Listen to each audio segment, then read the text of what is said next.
중국은 북한의 핵과 ICBM 개발의 분명한 공범이다라는 말씀드리겠습니다.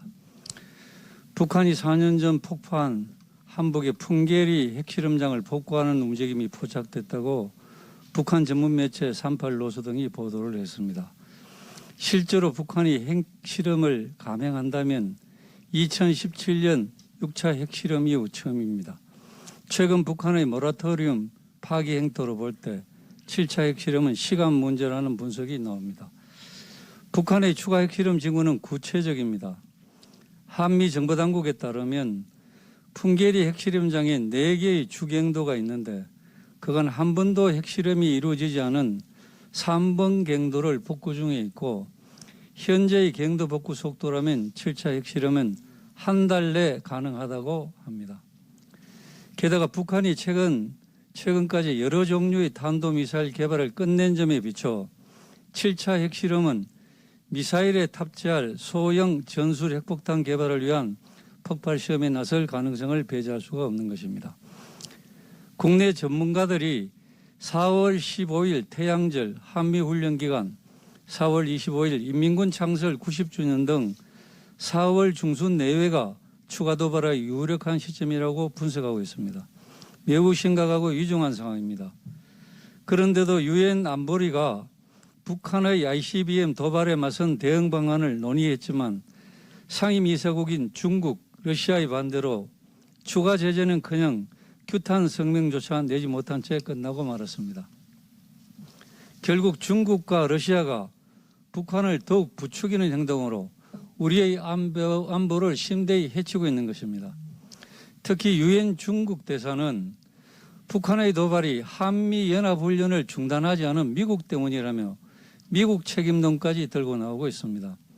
한미훈련은 문재인 정권 들어서서 사실상 없어진 상황인데 말도 안 되는 이유로 북한 편을 들고 있는 것입니다.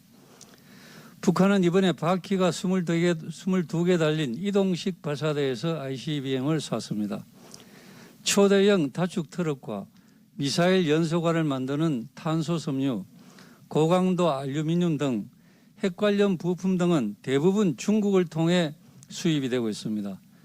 중국이 핵미사일 관련 물자의 북한 유입만 안보리 약속대로 통제만 했어도 김정은의 핵무력 완성 선언은 불가능했습니다. 따라서 중국은 명백히 북핵의 공범인 것입니다. 중국은 북한이 핵미사일 전력을 대놓고 전강하는데도 대북 제재 완화를 요구하고 있습니다.